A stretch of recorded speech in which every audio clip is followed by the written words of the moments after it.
Hi കൂട്ടുകാരെ, അപ്പോൾ നമുക്കിന്ന് കുറച്ച് മീൻ കിട്ടിയിട്ടുണ്ട്. കൊഴുവാണ് കിട്ടിയിരിക്കുന്നത്. അപ്പോൾ ഞാനടുത്ത് കുറച്ച് പീര വെച്ചേക്കാം. അപ്പോൾ ഞാനത് ക്ലീനാക്കിയൊക്കെ എടുത്തിട്ടുണ്ട്. അപ്പോൾ ഞാൻ അതിനാവശ്യമായിട്ട് കുറച്ച് തേങ്ങ, ഒരു മുറി തേങ്ങയൊന്നും വേണ്ട, കുറച്ച് നിങ്ങൾക്ക് ആ പീര എന്തുമാത്രം പറ്റിക്കുന്ന അതിനാവശ്യമായിട്ട് കുറച്ച് തേങ്ങ എടുത്തിട്ടുണ്ട്. പിന്നെ ദേ ഇഞ്ചിയും വെളുത്തുള്ളിയും പച്ചമുളകും, പിന്നെ ഒരു പകുതി സവോള എടുത്തിട്ടുണ്ട്. ഇതിന് ഉള്ളിയാണ് കേട്ടോ കുറച്ചൊരു ടേസ്റ്റ്. 3-4 ഉള്ളി ഉണ്ടായിരുന്നെങ്കിൽ ടേസ്റ്റ് ആയിരിക്കും. പക്ഷേ എനിക്ക് സമയമില്ല, മേടിക്കാൻ പോകാൻ സമയമില്ല, തീർന്നു പോയായിരുന്നു. അപ്പോൾ അതുകൊണ്ട് ഞാൻ സവോള ഇട്ടാണ് അഡ്ജസ്റ്റ് ചെയ്തിരിക്കുന്നത്. അപ്പോൾ അതേ ഞാൻ സവോളയൊക്കെ അരിഞ്ഞാണ് കേട്ടോ ഇടുന്നത്. ചേട്ടൻ ഇങ്ങനെ അരിഞ്ഞിടുന്നതാണ് ഇഷ്ടം, അരച്ച് ചേർക്കുന്നതിനേക്കാളും കൂടുതൽ ഇങ്ങനെ അരിഞ്ഞിടുന്നതാണ് ഇഷ്ടം. അപ്പോൾ അതുകൊണ്ട് ചേട്ടൻ ഇഷ്ടത്തിനാണ് കേട്ടോ ഇന്ന് വെക്കുന്നത്. അപ്പോൾ അതെല്ലാം ഞാൻ അതിൻ്റെ കൂടെ അരിഞ്ഞ് ചേർക്കുന്നുണ്ട്. ഇവിടെ പിന്നെ പിള്ളേർക്ക് അധികം എരിവ് പറ്റാത്തത് കൊണ്ട് അധികം പച്ചമുളക് ഇടുന്നില്ല. ഇതിനധികം എരിവില്ലാത്ത പച്ചമുളകാണ്.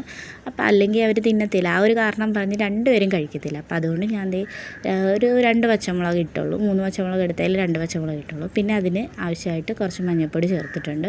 പിന്നെ കാശ്മീരി ചില്ലിയാണ് ചേർത്തിരിക്കുന്നത്. അതിന് എരിവില്ലാത്തതുകൊണ്ട് കാശ്മീരി ചില്ലി ചേർത്തിട്ടുണ്ട്. പിന്നെ ആവശ്യത്തിന് ഉപ്പും ചേർത്തിട്ടുണ്ട്. ആവശ്യത്തിന് എന്ന് പറയുമ്പോൾ ഒരു ഇച്ചിരി ചേർത്തിട്ടുള്ളൂ. പിന്നെ 3-4 കഷ്ണം പുളി ഇട്ടിട്ടുണ്ട്. ഇതിന് മെയിനായിട്ട് നമ്മൾ കുറച്ച് കൂടുതൽ പുളി ചേർക്കണം. ഈ പീര പറ്റിക്കലിന് പുളിയാണ് ഏറ്റവും കൂടുതൽ മെയിനായിട്ട് നിൽക്കേണ്ടത്. അപ്പോൾ അതുകൊണ്ട് കുറച്ച് കൂടുതൽ പുളി ചേർക്കുക നിങ്ങൾ. അപ്പോൾ അതേ ഞാൻ 2-3 കഷ്ണം പുളി ചേർത്തതിൻ്റെ കൂട്ടത്തിൽ പിന്നെയും കുറച്ച് പുളി കൂടെ ചേർത്തിട്ടുണ്ടായിരുന്നു. അതെടുക്കാൻ വേണ്ടി മറന്നുപോയി. അപ്പോൾ ഞാനതെല്ലാം കൂടെ നന്നായിട്ട് യോജിപ്പിക്കുക. വീണ്ടും ഞാൻ കുറച്ച് ഉപ്പിട്ടിട്ടുണ്ട്. അതാണ് ഞാൻ പറഞ്ഞാൽ ഉപ്പ് നോക്കിയിട്ടിടണം.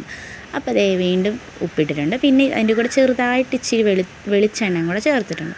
അപ്പോൾ അതെല്ലാം കൂടെ നന്നായിട്ട് നമ്മൾ മിക്സ് ചെയ്ത് നന്നായിട്ട് ഞെരടിയെടുത്തതിന് ശേഷം നമ്മുടെ കൊഴുവ നമ്മൾ അതിൻ്റെ അകത്തോട്ട് ഇട്ട് കൊടുക്കുക. ആ പീരയിൽ പുറത്തോട്ട് ഇട്ട് കൊടുത്തിട്ട് ആ കൊഴുവയും കൂടെ ചേർത്ത് നന്നായിട്ട് യോജിപ്പിച്ചെടുക്കുക. അതിൻ്റെ അകത്ത് നന്നായിട്ട് നമ്മുടെ ഈ പുരട്ടി വെച്ചിരിക്കുന്ന തേങ്ങാപ്പീര നന്നായിട്ട് യോജിപ്പിച്ച് വെക്കണം.